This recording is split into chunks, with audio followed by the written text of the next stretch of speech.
Negolooza tunaba tukyalinya boda. Nze ndamanga bamukufa abagenda tukaluubiriza. Ate lwaki element? Muno kwambala element. Bagenda kwata buli wa boda akolaki. Avuga nga tayambadde helmet, nawe passenger we wetuzaako mbu toyina helmet nawe bakufata. Nga bakukwata? Bakufata. Bw'oba oyambadde helmet nga katugeze ofunye akabenje wasinga in the case of any accident kiba kitegeeza obeera safe kyebagezaako anti obeera safe kale kati bodaboda oba ababodaboda balina okugula element abantu ne babeera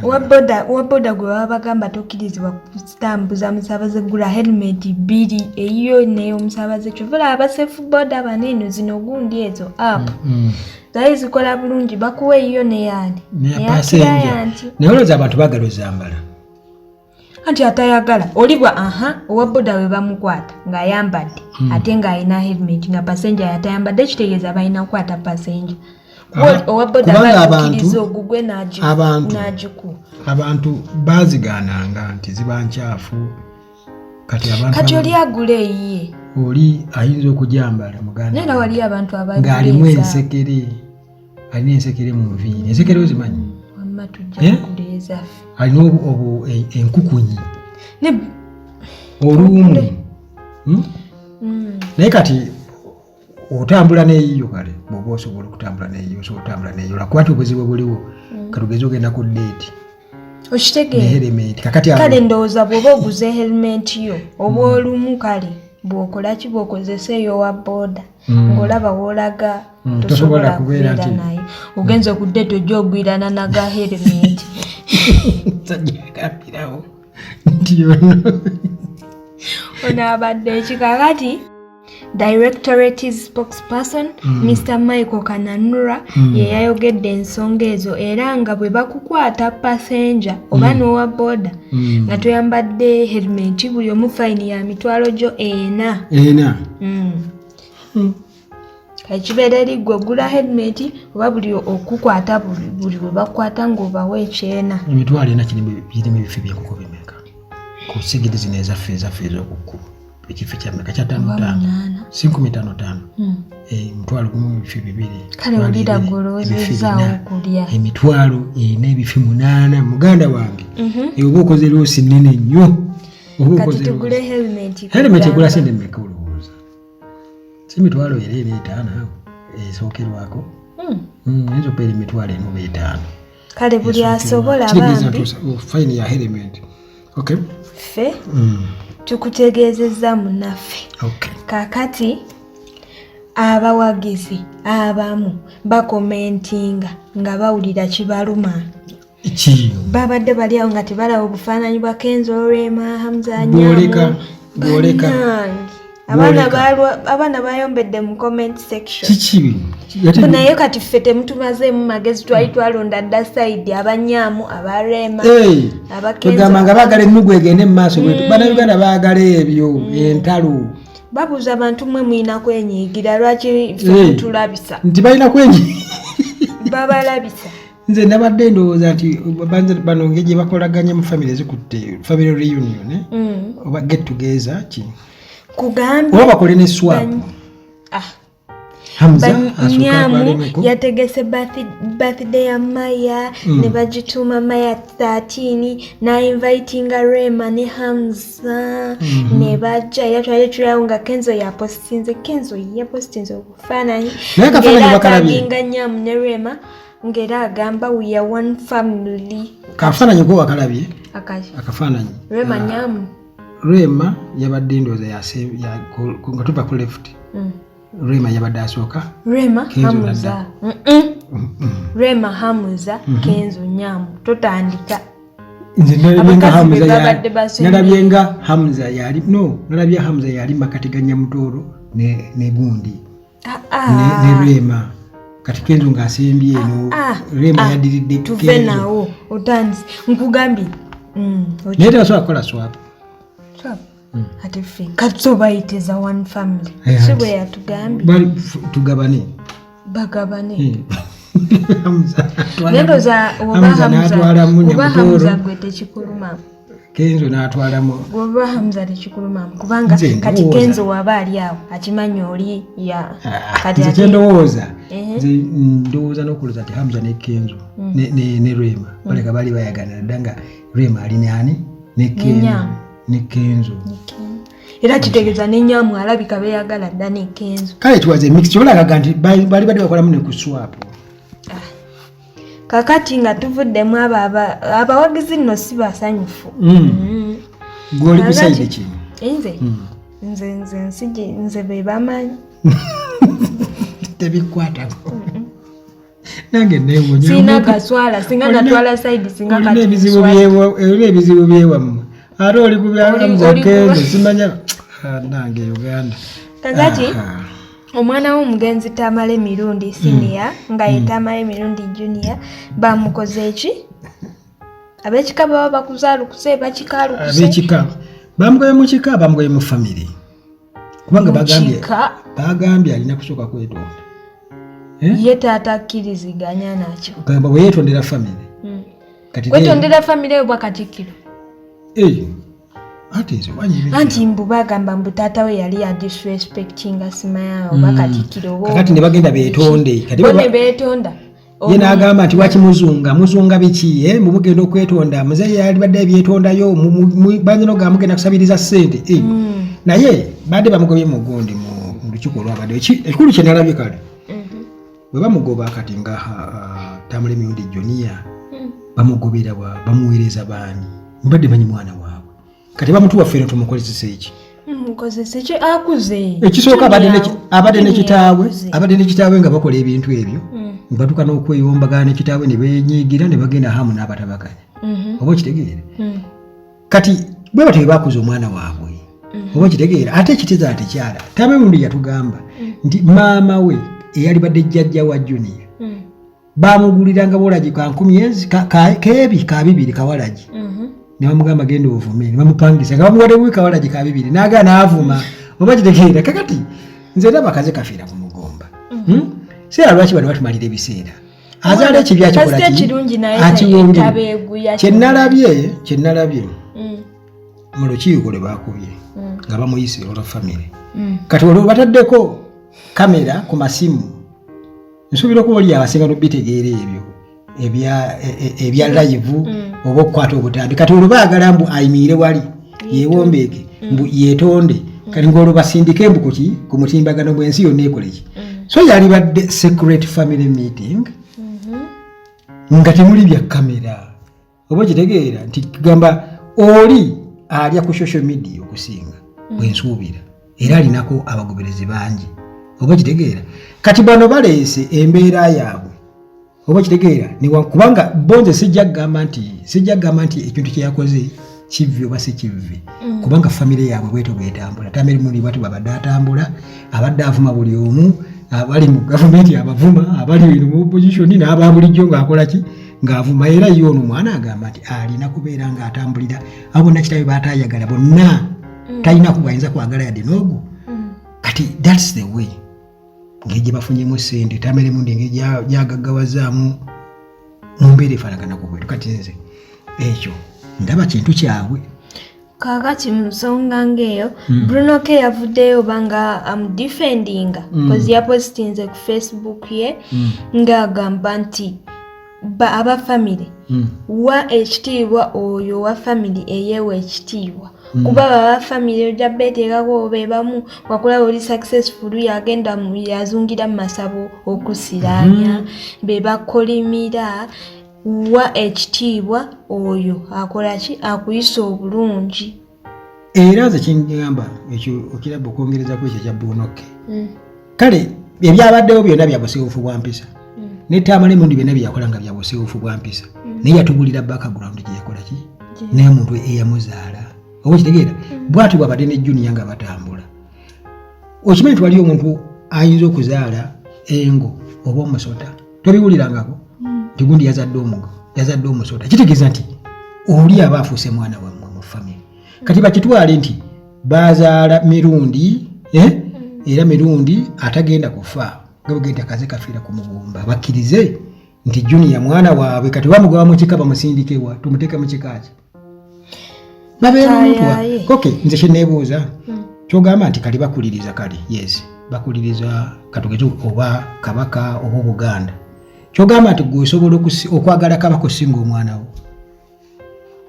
gwozaala kyogamba nti you choose kabaka oliko omwana gwozaala tebo bebamuzaala bakika anti bebamuzaala mwana waabwe tosobola kugamba kiba kitegeeza nti sooka oyagala ekikyo okirongoose eno nga temuli kamera bino biteekawo kamera mbu balabise bakole batya oluvannyuma nabiri babikwasaganye ku layini endala tojja kugamba nti ogenda kusuulawo omwana wo gwozaala nti gweoyagala nnyo Obuganda okusinga omwana gwozaala ate ffe tubeesibeko be bamanyi beewalule kasani gwe baliko si mwangu kakati Spice Diana yabaddeko ku interview emu ku kashaakamu oba ne bamubuuza ku by'okuzaala ko ye okuzaala yalowoozaako okuzaala ng'ali mu S6 vacation kati bwe bamubuuliza wafuna mmeka n'atugamba 32 nakubamu n'akayimba n'agamba yabirowoozaako ebyokuzaala naye n'afuuka bize mu musiki nga yakamaliza senior 6 yalowooza ku kyokuzaala musiki kati n'akola ki n'abivaako kubanga ye yeegombanga nnyo okukirowooza ekyo yeegombanga nnyo maama we kuba ye yabazaala bakyali bato era Spice omulaba ne maama we benkana maama we omulaba nga akyalimu eriiso oba akyalimu embaga oba omufunireyo abantu wano ku Uganda osobola okusindikayo musajja wange gundi mumanyi kinaazo kyankimizi yagambye Spice nti planning okukola family in the nearby future tusindikeyo ankoba anko kyogamba anoonya nedda tumusindikayo nga pro genda okukebera okucekinga yagala akuwulire erawo gamba nti waliyo omulimu genda osooka omala okukebera omulimu tulabe kale gwe kakati mu mbeera y'emu jjukira Shiba ayinayo ekivulu this Friday nga 4 ekivulu kya Shiba ekyaneeyanziza kigenda kukwata wansi ne waggulu era nga mu mbeera eyo Lija Jasmine yamusurprisinze she was live on Sanyuka TV era nga bamubuuzisa waliwo omuyimbi yeetegese okusurprisinga wano eno olowoozaani era nze mu bayimbi bendowooza bw'ati abakabako it is definitely Lydia Jasmine era Lydia n'avaayo with the flowers ne balloons and she was so happy era nga ekyamukozesezza ekyo nti ne Shiba yamusurprisinga ku kivulu kye ekyali kimuwalula ekyali simala ku Sheraton bikibiki nazigamba ze nali mpuliyantidde ne Shiba yajja regulaawo ng'enkya kivulu kyanka kyose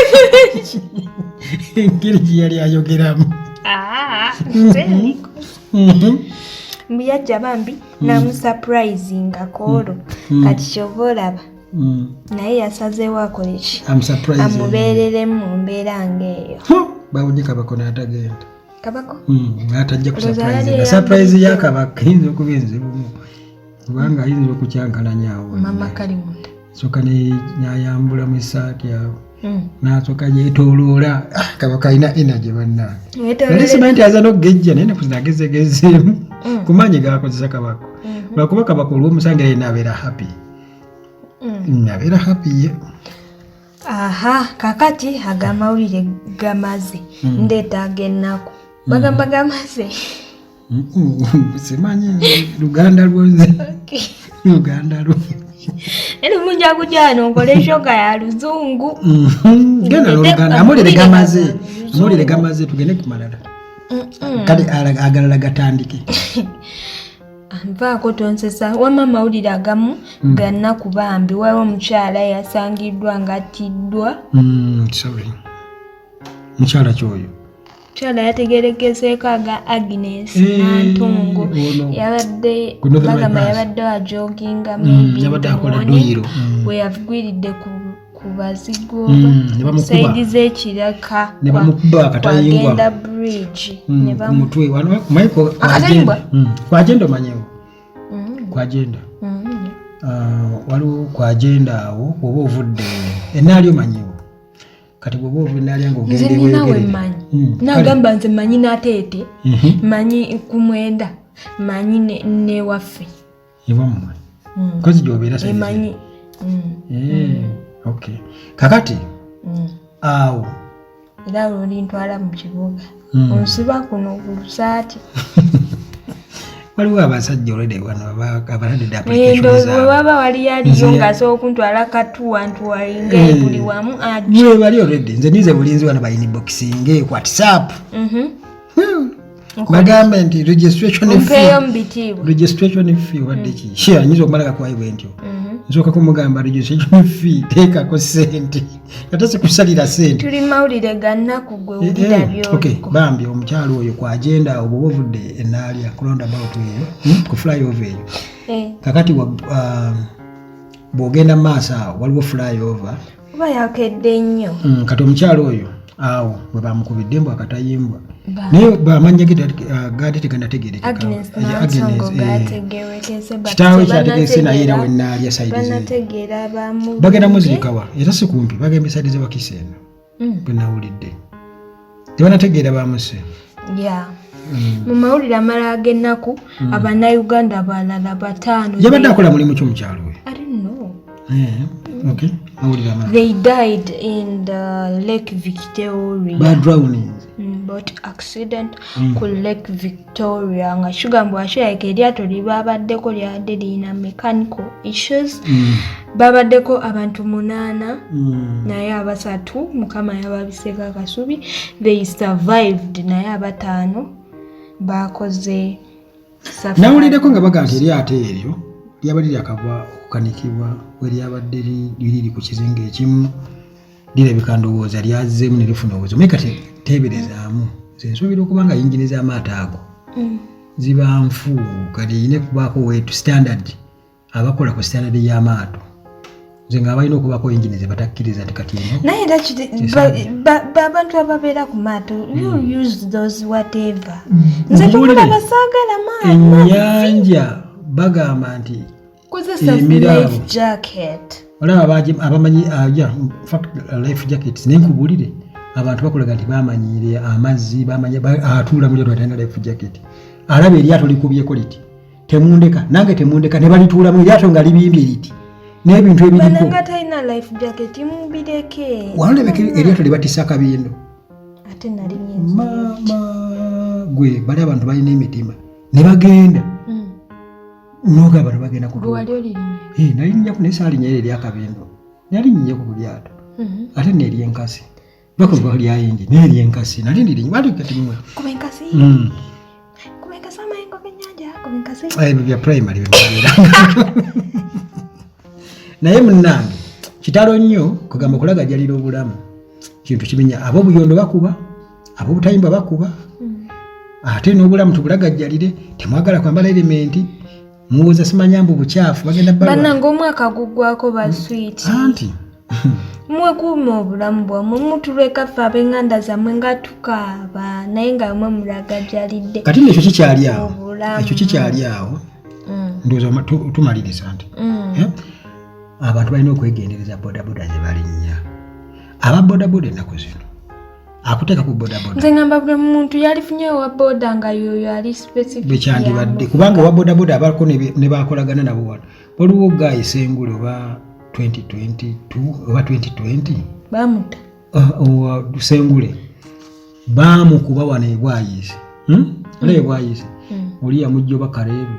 n'atuuka ebwayise n'ayimirira bayine bamusikako owa bodaboda n'avuga n'agenda ne bamukuba amanyo gonna wano talina maaso wano amanyo gonna bagajjamu nzira geno kitegera ng'ali mulago mukwano tuli mu mwezi gwa 10 tubulayo tegiba emyezi 3 kuba guno redi tugulimu oba ngambe emyezi 2 okumalako omwaka oza buli omu agezeeko okukola ebintu ebisobola okuprotecting obulamu bwe bw'oba mukazi wo nga mwaba bbaawo nga mukazi wo akunyiiza gezaako okufuga obusungu bwo bw'oba ogenda kutambula gezaako okufuna measures ezikola ki ezikuuma by the way ennaku zino waliwo bodaboda accidents nyingi like recent mbadde ndaba ku status z'abakwano bange abamu abawumeme most especially ya nga ndaba buli lunaku apostingayo waumema afunye akabenje emitwe ate bagikubirawo ku gundi kukola soyo ne bafiirawo ate batambulira ku pikipiki aba national water abaumeme ebitongole bya gavumenti nti ebiseera ebisinga obungi naddala ebyo biri mu bakozesa nnyo boda balina pikipiki tebazikozesa nanyine balina pikipiki nga boze babawaze ate baziwalula abo tugambye jukira abeerako yekka kimanyi simanyi waliwo amalo ge nalabye ofiisa yakubye mukyala w'essase bubadde mupiira gwa maniyo ani yakubye maniyo timu yakubye maniyo awo golo bazabadde 3-0 namukuba kyasi babadde namukuba essase n'amutta bana abakazi ndowooza twesonyiwa emipiira omwami w'ekisooka kyabawagira nawe kyoba owagira gwe olw'okuba olaba omwami wo wa Arsenal gweowoza nze ndi wa maniyo addeeka bamukubye abasajja abo n'emipiira byakugamba nti mpagira Arsenal naawe kitwale nti ndi waki wa Arsenal bwakugamba nti yonna givuddeko ndi wa maniyo goberera emipiira gitambula abasajja kakati olaba waliwo mukalulu abakyala babagoba anti omukyala balangirira Museveni omusajja agenda okulaba omukazi yange nga todde kaggwe abakazi bayigiriza ebintu by'okukolaki Mama Churayi yagamba Mama Churayi bamubuuza owagira nti mpagira tata Churayi mazima olumya kati wati awagirani gende kale ezo zibadde emboozi zaffe nezolwaleero ate enkya enkoko tulina gikwata mumwa akuume enkoko sogikwata omwo kugamba kibayita okukeera enkoko eba tenagambye okukwata enkoko tugenda gikwata wali ogikutteko wuliriza wali ogikutteko kitegeeza nti enkoko eba tenakookolima wali ogikutteko tomanyi Luganda oyogedde otya wali omulire gafa gati